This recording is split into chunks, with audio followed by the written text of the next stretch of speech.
Hi hello ನಮಸ್ತೆ, ನಾನು ನಿಮ್ಮ ನಂದಿನಿ ಗೌಡ ಮಲ್ನಾಡ್. ಈ ವಿಡಿಯೋನ ಆದಷ್ಟು ಬೇಗ ಹಾಕಬೇಕಿತ್ತು. ನಾನು ಸ್ವಲ್ಪ ಲೇಟಾಗಿ ಹಾಕ್ತಾಯಿದ್ದೀನಿ. ನಾನು ಸ್ವಲ್ಪ ಬ್ಯುಸಿ ಇದ್ದೆ. ಹಾಗಾಗಿ ಈ ವಿಡಿಯೋದಲ್ಲಿ ನಾನು ಯಾವ ದೇವಸ್ಥಾನ ತೋರಿಸ್ತಾ ಇದ್ದೀನಿ ಅಂತ ನಿಮಗೆಲ್ಲ ಆಲ್ರೆಡಿ ಗೊತ್ತಾಗಿದೆ. ಇದು ಶೃಂಗೇರಿಯ ಶಾರದಾಂಬ ದೇವಸ್ಥಾನ. ತುಂಬಾ ಚೆನ್ನಾಗಿದೆ, ಬ್ಯೂಟಿಫುಲ್ ಆಗಿದೆ. ನೋಡೋಕ್ಕಂತೂ ಕಣ್ಣೇ ಸಾಕಾಗಲ್ಲ, ಅಷ್ಟು ಚೆನ್ನಾಗಿತ್ತು. ನಾವು ಇಲ್ಲಿ ನನ್ನ ಮಗಳಿಗೆ ಇಬ್ಬರಿಗೂ ಒಂದು ವಿದ್ಯೆ ಹತ್ತಕ್ಕಾಗಿ ಒಂದು ಪೂಜೆ ಇಟ್ಕೊಂಡಿದ್ವಿ. ಅದಕ್ಕೋಸ್ಕರ ನಾವು ಆ ದೇವಸ್ಥಾನಕ್ಕೆ ಹೋಗಿದ್ವಿ. ಅದು ಯಾವ ಪೂಜೆ ಅಂತ ಖಂಡಿತ ಹೇಳ್ತೀನಿ. ಈ ವಿಡಿಯೋನ ಪೂರ್ತಿಯಾಗಿ ನೋಡಿ, ಎಲ್ಲೂ ಸ್ಕಿಪ್ ಮಾಡಬೇಡಿ. ಹಾಗೆ ಯಾರೆಲ್ಲ ನನ್ನ ಯೂಟ್ಯೂಬ್ ಚಾನಲ್ ನೋಡ್ತಾ ಇದ್ದೀರಾ, ಲೈಕ್ ಮಾಡಿ, ಸಪೋರ್ಟ್ ಮಾಡಿ, ಸಬ್ಸ್ಕ್ರೈಬರ್ ಆಗೋದನ್ನು ಖಂಡಿತ ಮರಿಬೇಡಿ. ಈಗ ಅಷ್ಟೇ ಸೂರ್ಯೋದಯ ಆಗಿದೆ, ಎಷ್ಟು ಚೆನ್ನಾಗಿ ಕಾಣಿಸ್ತಾ ಇದೆ. ನಮ್ಮ ಶೃಂಗೇರಿ ಶಾರದಾಂಬನ ದೇವಸ್ಥಾನ ಅಂತೂ ಬ್ಯೂಟಿಫುಲ್ ಆಗಿದೆ, ತುಂಬಾ ಚೆನ್ನಾಗಿದೆ. ಯಾರೆಲ್ಲ ನೋಡಿಲ್ಲ, ತುಂಬಾ ಮಿಸ್ ಮಾಡ್ಕೊಳ್ತಾ ಇದ್ದೀರಾ. ಒಂದು ಸರಿ ಬನ್ನಿ, ಅದರಲ್ಲೂ ನಿಮ್ಮ ಮಕ್ಕಳನ್ನ ಕರ್ಕೊಂಡು ಬನ್ನಿ. ವಿದ್ಯೆ ಅಂತೂ ಸಖತ್ತಾಗಿ ಹತ್ತುತ್ತೆ ಮಕ್ಕಳಿಗೆ, ತುಂಬ ಚೆನ್ನಾಗಿ ಓದ್ತಾರೆ. ಹಾಗಾಗಿ ಇಲ್ಲಿ ಬಂದು ದೇವಿಯ ದರ್ಶನ ಮಾಡ್ಕೊಳ್ಳಿ. ಇದು ನಾವು ದೇವಸ್ಥಾನದಲ್ಲಿ ಪೂಜೆ ಮುಗಿಸ್ಕೊಂಡು ಹಾಗೆ ಇಲ್ಲಿ ಗುರುಗಳು ಇರ್ತಾರೆ, ಗುರುಗಳು ಸಿಗ್ತಾರೆ ನಮಗೆ, ಅಲ್ಲಿ ಮಾತಾಡ್ಸ್ಕೊಂಡು ಹೋಗೋಣ ಅಂತ ಹೇಳಿಬಿಟ್ಟು ನಾವು ಗುರು ನಿವಾಸಕ್ಕೆ ಬಂದಿದ್ವಿ. ಇದಂತೂ ಚೆನ್ನಾಗಿದೆ. ತುಂಬ ಜನ ಎಲ್ಲ ಬಂದು ಹೋಗ್ತಾರೆ. ಇಲ್ಲಿ ಎಷ್ಟು ನೀಟಾಗಿ ಇಟ್ಕೊಂಡಿದ್ದಾರೆ, ಎಷ್ಟು ಚೆನ್ನಾಗಿದೆ ಅಂತ ನೋಡಿ, ತುಂಬಾ ಚೆನ್ನಾಗಿದೆ. ಹಾಗೆ ಇಲ್ಲಿ ಹಸುಗಳಂತೂ ಬ್ಯೂಟಿಫುಲ್ ಆಗಿದೆ, ಅದರದ್ದು ಸಹ ವಿಡಿಯೋ ಮಾಡಿದ್ದೀನಿ, ಇವಾಗ ಬರುತ್ತೆ ನೋಡಿ. ಹಸುಗಳಂತೂ ಸಖತ್ತಾಗಿದೆ. ಬಾತುಕೋಳಿ ಇದೆ ನೋಡಿ. ಇವರು ಅಪ್ಪ ಮಗಳು ಎಷ್ಟು ಚೆನ್ನಾಗಿ ಹೋಗ್ತಾಯಿದ್ರು. ಹಾಗೆ ನಾವು ಯಾವ ಪೂಜೆ ಮಾಡಿಸ್ತೀವಿ ಅಂತ ಹೇಳಲಿಲ್ಲಲ್ಲ, ಹೇಳ್ತೀನಿ, ಖಂಡಿತ ಹೇಳ್ತೀನಿ. ಆ ಪೂಜೆನ ಮಾಡುವಾಗ ಅಲ್ಲೆಲ್ಲ ವಿಡಿಯೋ ತೆಗೆಯೋ ಹಾಗೆ ಇಲ್ಲ, ಯಾಕೆಂದರೆ ಗುರುಗಳು ಇರ್ತಾರೆ. ಹಾಗಾಗಿ ನಮಗೆ ಹಿರಿಯ ಗುರುಗಳು ಸಿಕ್ಕಿದ್ರು, ಹಾಗೆ ಕಿರಿಯ ಗುರುಗಳು ನಮಗೆ ಸಿಗಲಿಲ್ಲ, ಅವರು ಎಲ್ಲೋ ಹೊರಗಡೆ ಹೋಗಿದ್ದಾರಂತೆ. ಹಿರಿಯರು ಸಿಕ್ಕಿದ್ದೇನೆ ನಮಗೆ ತುಂಬಾ ಒಳ್ಳೆಯದಾಯಿತು. ನಿಮ್ಮ ಮಕ್ಕಳಿಗೆ ಎಲ್ಲಾದರೂ ವಿದ್ಯೆ ಹತ್ತಲಿಲ್ಲ, ಓದೋದ್ರಲ್ಲಿ ಡಲ್ ಇದ್ದಾರೆ, ಅಯ್ಯೋ ಏನು ಮಾಡೋದು ಅಂತ ಚಿಂತೆ ಮಾಡ್ತಾ ಇದ್ದೀರಾ, ದಯವಿಟ್ಟು ಆ ಚಿಂತೆನ ಬಿಟ್ಬಿಡಿ. ನಮ್ಮ ಶಾರದಾಂಬನ ಒಂದು ಸತಿ ನೆನೆಸ್ಕೊಳ್ಳಿ. ಇಲ್ಲಿ ಬಂದುಬಿಟ್ಟು ಶಾರದಾಂಬನ ಪಾದಪೂಜೆ ಮಾಡ್ತೀವಿ ಅಂತ ಹರಕೆ ಹೊತ್ಕೊಳ್ಳಿ, ಇಲ್ಲ ಅಂದರೆ ಗುರುಗಳದ್ದು ಪಾದಪೂಜೆ ಮಾಡ್ತೀನಿ ಅಂತ ಹರಕೆ ಮಾಡ್ಕೊಳ್ಳಿ. ಖಂಡಿತ ನಿಮ್ಮ ಮಕ್ಕಳು ತುಂಬ ಚೆನ್ನಾಗಿ ಓದ್ತಾರೆ, ಹಾಗೆ ಕ್ಲಾಸಲ್ಲಿ ಫಸ್ಟ್ ಕೂಡ ಬರ್ತಾರೆ. ಯಾಕೆ ಅಂದರೆ ನನಗೆ ಅದು ನಂಬಿಕೆ ಇದೆ, ಅದಕ್ಕೋಸ್ಕರ ಹೇಳ್ತಾ ಇದ್ದೀನಿ. ನೀವೆಲ್ಲ ಮಿಸ್ ಮಾಡಿಕೊಳ್ಳೇಬೇಡಿ.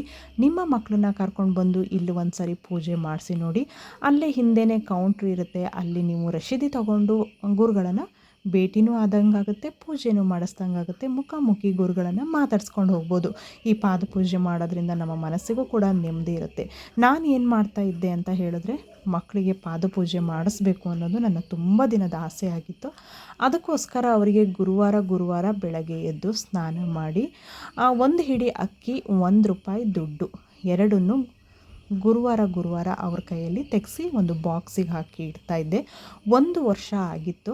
ಆ ದುಡ್ಡು ಮತ್ತು ಆ ಅಕ್ಕಿನ ತೊಗೊಬಂದು ನಾನು ಇಲ್ಲಿ ಪೂಜೆ ಮಾಡಿಸ್ದೆ. ಹಾಗೆ ನೋಡಿ, ನಿಮಗೆ ಹಸುಗಳನ್ನು ತೋರಿಸ್ತೀನಿ ಅಂತ ಹೇಳಿದೆ, ಎಷ್ಟು ಚೆನ್ನಾಗಿದೆ ನೋಡಿ. ಇಲ್ಲಿ ನಾವು ಬಾಳೆಹಣ್ಣು ನಮಗೆ ಗೊತ್ತಿತ್ತು, ಹಾಗಾಗಿ ಒಂದು ಸ್ವಲ್ಪ ಬಾಳೆಹಣ್ಣು ತೊಗೊಂಡು ಬಂದಿದ್ವಿ. ಆ ಬಾಳೆಹಣ್ಣನ್ನು ತಿನ್ನೋದಕ್ಕೆ ಆಗಿ ಎಷ್ಟು ಚೆಂದ ಬರುತ್ತೆ ಗೊತ್ತಾ. ನನಗಂತೂ ತುಂಬಾ ಖುಷಿಯಾಯಿತು. ಆ ಕಡೆ ಸೈಡು ನೋಡಿ, ಅಲ್ಲಿ ಬಾಳೆಹಣ್ಣು ಕೊಡ್ತಾ ಇದ್ದಾರೆ. ಇದು ಸಹ ಒಡ್ಬಂದು ಇಲ್ಲಿ ಬಾಳೆಹಣ್ಣು ತಿನ್ನೋದಕ್ಕೆ ಅಂತ ಅಷ್ಟು ಚೆನ್ನಾಗಿ ಬಂತು.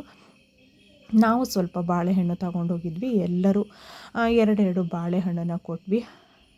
ಆಗ ನಮಗೆ ಮನಸ್ಸಿಗೆ ಎಷ್ಟು ಖುಷಿಯಾಗುತ್ತೆ ಗೊತ್ತಾ. ಎಲ್ಲ ಕಷ್ಟಗಳು ನಮಗೆ ಮರೆತು ಹೋದಂಗೆ ಅನಿಸುತ್ತೆ ನೋಡಿ, ಎಷ್ಟು ಚೆನ್ನಾಗಿ ತಿಂತಾ ಇದೆ ಅಂತ ಹೇಳಿಬಿಟ್ಟು ನಾನು ಅದನ್ನು ಮುಟ್ಬಿಟ್ಟು ನಮಸ್ಕಾರ ಮಾಡಿ ಬಾಳೆಹಣ್ಣು ಕೊಟ್ಟೆ. ಹಾಗೆ ನಮ್ಮ ಮಾವ ಮತ್ತು ನಮ್ಮ ಅತ್ತೆ, ಮಯೂರ, ನನ್ನ 2 ಮಕ್ಕಳು, ನಾವೆಲ್ಲರೂ ದೇವಸ್ಥಾನಕ್ಕೆ ಹೋಗಿದ್ವಿ. ನನ್ನ ಮಗಳಂತೂ ಹಾಸ್ಟೆಲ್ ಹೋಗ್ತೀನಿ ಅಂತ ಹೇಳಿಬಿಟ್ಟು ಅವ್ರ ಅಪ್ಪನ ಜೊತೆ ಬಿಡೋ ಹಾಗೆ ಇಲ್ಲ. ಅವ್ರ ಅಪ್ಪನಿಗೆ ಅವಳು ಅಂದರೆ ತುಂಬ ಇಷ್ಟ, ಹಾಗಾಗಿ ಅವರಿಬ್ಬರು ಒಟ್ಟಿಗೆ ತಿರುಗಾಡ್ತಾಯಿದ್ರು ನೋಡಿ. ಇಲ್ಲಿ ತುಂಬಾ ಚೆನ್ನಾಗಿದೆ, ಪ್ಲೇಸ್ ಅಂತೂ ಚೆನ್ನಾಗಿದೆ. ನಿಮಗೆ ಬಂದರೆ ತುಂಬ ಅಂದರೆ ತುಂಬಾ ಖುಷಿಯಾಗುತ್ತೆ. ನಾನು ಹೇಳಿದ್ನಲ್ವ, ಇವಾಗ 1 ವರ್ಷದಿಂದ ನಾನು ಅಕ್ಕಿ ಮತ್ತು ದುಡ್ಡನ್ನು ನನ್ನ ಮಕ್ಕಳಿಗೆ ಗುರುವಾರ ಪೂಜೆ ಮಾಡುವಾಗ ಅದನ್ನು ತೆಗೆಸಿ ಒಂದು ಬಾಕ್ಸಿಗೆ ಹಾಕಿದ್ದೆ. ಅದನ್ನು ತೊಗೊಬಂದು ನಾನು ಇಲ್ಲಿ ಗುರುಗಳಿಗೆ ಪಾದಪೂಜೆ ಮಾಡೋದಕ್ಕೆ ಕೊಟ್ಟೆ.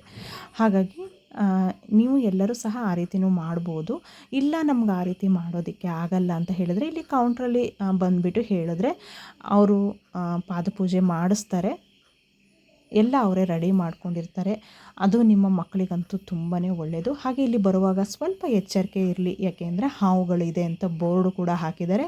ಹಾಗೆ ನಾವು ಹೋಗುವಾಗ ಒಂದು ಹಾವು ಕೂಡ ಪಾಸ್ ಆಯಿತು, ನಾವು ನೋಡಿದ್ವಿ, ಬಟ್ ವೀಡಿಯೋ ಮಾಡ್ಕೊಳ್ಳಿಲ್ಲ, ಏಕೆಂದರೆ ಇಲ್ಲಿ ದೇವರ ಹಾವುಗಳಿರುತ್ತೆ, ಅದಕ್ಕೋಸ್ಕರ ಕೆಲವೊಂದನ್ನು ಅಲ್ಲಿ ವೀಡಿಯೋ ಮಾಡ್ಕೊಳ್ಳೋದಕ್ಕೆ ಬಿಡೋದಿಲ್ಲ. ಆದಷ್ಟು ಎಷ್ಟಾಗುತ್ತೋ ಅಷ್ಟು ಮಾತ್ರ ನಾನು ವೀಡಿಯೋಗಳನ್ನು ಮಾಡಿಕೊಂಡೆ, ಹೆಚ್ಚಾಗಿ ಮಾಡ್ಕೊಳ್ಳೋಂಗಿಲ್ಲ. ನಿಮಗೆ ಗೊತ್ತಿರುತ್ತೆ, ಯಾವುದೇ ದೇವಸ್ಥಾನಕ್ಕೆ ಹೋದರೂ ಅಲ್ಲಿ ಬೋರ್ಡೇ ಹಾಕಿಬಿಟ್ಟಿರ್ತಾರೆ, ಮೊಬೈಲ್ ಸ್ವಿಚ್ ಆಫ್ ಮಾಡಿ, ಹಾಗೆ ಕ್ಯಾಮ್ರಾ ಯೂಸ್ ಮಾಡೋಂಗಿಲ್ಲ, ಖಂಡಿತ ಹಾಗೆ ಹಾಕಿರ್ತಾರೆ. ಇಲ್ಲಿಂದ ನೋಡಿ ಆ ದೇವಸ್ಥಾನ ಎಷ್ಟು ಚೆನ್ನಾಗಿ ಕಾಣಿಸ್ತಾ ಇದೆ ಅಂತ ಹೇಳಿಬಿಟ್ಟು ನಾವು ದೇವಸ್ಥಾನದಲ್ಲಿ ತುಂಬ ಹೊತ್ತು ಇದ್ವಿ. ನಾವು ಬೆಳಗ್ಗೆ 9 ಹೋದವರು ಮಧ್ಯಾಹ್ನ 2 ಇದ್ವಿ. ಊಟ ಎಲ್ಲ ಅಲ್ಲೇ ಮುಗಿಸ್ಕೊಂಡು, ಅವ್ಳದ್ದು ಪೂಜೆ ಮುಗಿಯೋದೇ ತುಂಬ ಹೊತ್ತಾಯಿತು. ಇಬ್ಬರು ಮಕ್ಕಳದ್ದು ಪೂಜೆ ಇತ್ತು, ಹಾಗಾಗಿ ನನಗೆ ಸ್ವಲ್ಪ ಟೈಮ್ ಆಯಿತು. ಇಬ್ಬರದ್ದು ಎಲ್ಲ ಪೂಜೆ ಮಾಡಿಸ್ಕೊಂಡು ಏನೋ ಒಂಥರ ಖುಷಿ ಆಯಿತು. ನನ್ನ ಮಗಳು ಹೇಗಿದ್ದರೂ ಹಾಸ್ಟೆಲ್ ಹೋಗ್ತಾಳೆ, ಇದನ್ನೆಲ್ಲ ಮುಗಿಸ್ಬಿಟ್ಟೆ ಕಳಿಸೋಣ ಅಂತ ಹೇಳಿಬಿಟ್ಟು ನೆಕ್ಸ್ಟಿಂದ ಇವಾಗ ಸಣ್ಣವಳು ಮಾತ್ರ ಆ ರೀತಿ ಮಾಡ್ತಾ ಹೋಗ್ತಾಳೆ. ದೊಡ್ಡವಳಿಗೆ ಕಾಯಿನ್ ಕೊಟ್ಟು ಕಳಿಸಿದ್ದೀನಿ. ಆ ದಿನ ಮಾತ್ರ ದೇವರಿಗೆ ಅಲ್ಲಿ ಕೈ ಮುಗಿದ್ಬಿಟ್ಟು ಒಂದು ಕಾಣಿಕೆ ಡಬ್ಬಿಯಲ್ಲಿ ಕಾಣಿಕೆ ಹಾಕಿಡು ಅಂತ ಹೇಳಿದ್ದೀನಿ. ಇವಳಿಗೆ ಮಾತ್ರ ಇಲ್ಲಿ ಅಕ್ಕಿ ಇಡಿಸ್ತಾ ಇದ್ದೀನಿ, ಏಕೆಂದರೆ ಹಾಸ್ಟೆಲ್ಗೆ ಅಕ್ಕಿ ಎಲ್ಲ ಕೊಟ್ಟು ಕಳ್ಸೋಂಗಿಲ್ಲ. ಹಾಗಾಗಿ ಅವ್ರಿಗೆ ಪಾಪ ಅಲ್ಲಿ ಪೂಜೆ ಮಾಡೋದಕ್ಕೆ ಆಗೋದಿಲ್ಲ ಅಲ್ವಾ, ಅದಕ್ಕೋಸ್ಕರ ನೋಡಿ ನಾವು ಇಲ್ಲೇ ಅಂದರೆ ಹೊಳೆಯಿಂದ ಆಚೆ ಹೋಗಬೇಕು, ಗುರುಗಳದ್ದು ಪೂಜೆ ಮಾಡೋದಕ್ಕೆ. ದೇವಸ್ಥಾನ ಈ ಕಡೆ ಇದೆ, ಹೊಳೆಯಿಂದ ಆಚೆ ಹೋಗಬೇಕು. ಮೀನುಗಳಂತೂ ಸಖತ್ತಿತ್ತು. ನಾವು ಗುರುಗಳ ಪೂಜೆ ಮುಗಿಸಿ ವಾಪಸ್ ಬರುವಾಗಲೇ 1 1:30 ಆಗಿತ್ತು ಅನಿಸುತ್ತೆ. ಅದಕ್ಕೆ ನಮಗೆ ಅಲ್ಲಿ ಬೇಗ ಬನ್ನಿ ಇಲ್ಲಿ ಕ್ಲೋಸ್ ಆಗುತ್ತೆ, ಇಲ್ಲಿ 1 ಗಂಟೆ ಮೇಲೆ ಆ ಕಡೆ ಬಿಡೋದಿಲ್ಲ, ಹಾಗಾಗಿ ಕ್ಲೋಸ್ ಆಗುತ್ತೆ, ಬೇಗ ಬನ್ನಿ ಅಂತ ಹೇಳ್ತಾಯಿದ್ರು. ಆದರೂ ನನಗೆ ಅಲ್ಲಿ ಮೀನುಗಳದೆಲ್ಲ ಅಷ್ಟೊಂದಾಗಿ ವೀಡಿಯೋ ಮಾಡ್ಕೊಳ್ಳೋದಕ್ಕೆ ಆಗಲಿಲ್ಲ, ಸ್ವಲ್ಪ ವೀಡಿಯೋ ಮಾಡಿಕೊಂಡೆ.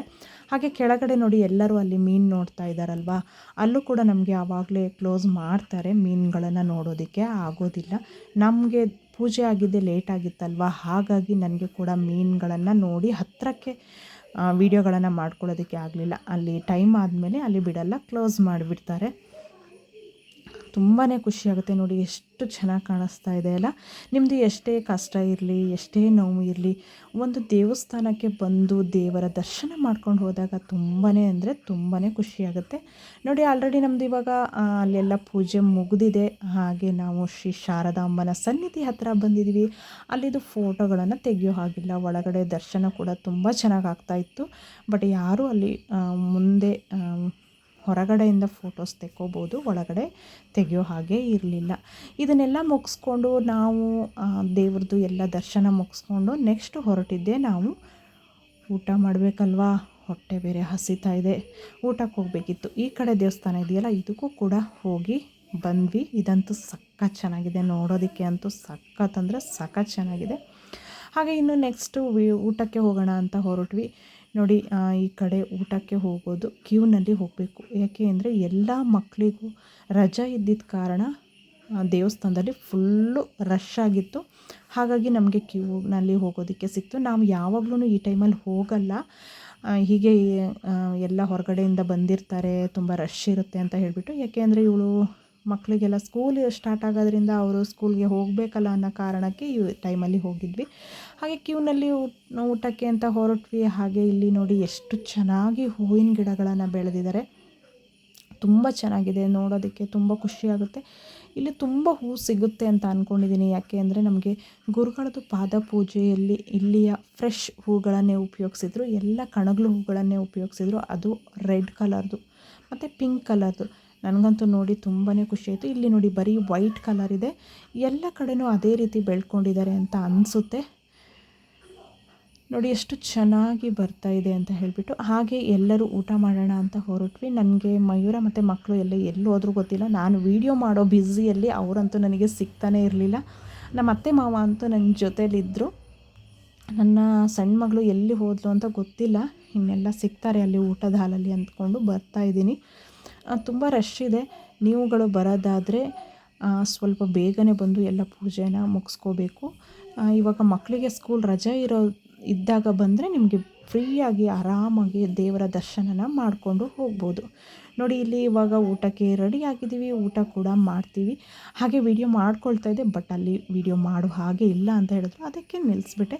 ಇದು ನಮ್ಮ ಶಾರದಮ್ಮನ ದೇವಸ್ಥಾನ. ನಿಮಗೆ ಈ ವಿಡಿಯೋ ಇಷ್ಟ ಆದರೆ ಲೈಕ್ ಮಾಡಿ, ಸಪೋರ್ಟ್ ಮಾಡಿ, ಸಬ್ಸ್ಕ್ರೈಬರ್ ಆಗೋದನ್ನು ಮರಿಬೇಡಿ. ವಿಡಿಯೋನ ಪೂರ್ತಿಯಾಗಿ ನೋಡಿದ್ದಕ್ಕೆ ಥ್ಯಾಂಕ್ ಯು ವೆರಿ ಮಚ್ ಅಂತ ಹೇಳ್ತಾ, ನೀವೆಲ್ಲ ಒಮ್ಮೆ ಶಾರದಮ್ಮನ ದರ್ಶನಕ್ಕೆ ಬನ್ನಿ ಅಂತ ಹೇಳ್ತಾ ಇದ್ದೀನಿ. ಇವತ್ತಿನ ವಿಡಿಯೋನ ಮುಗಿಸ್ತಾ ಇದ್ದೀನಿ, ಮತ್ತೆ ನಾಳಿನ ವಿಡಿಯೋದಲ್ಲಿ ಸಿಗ್ತೀನಿ.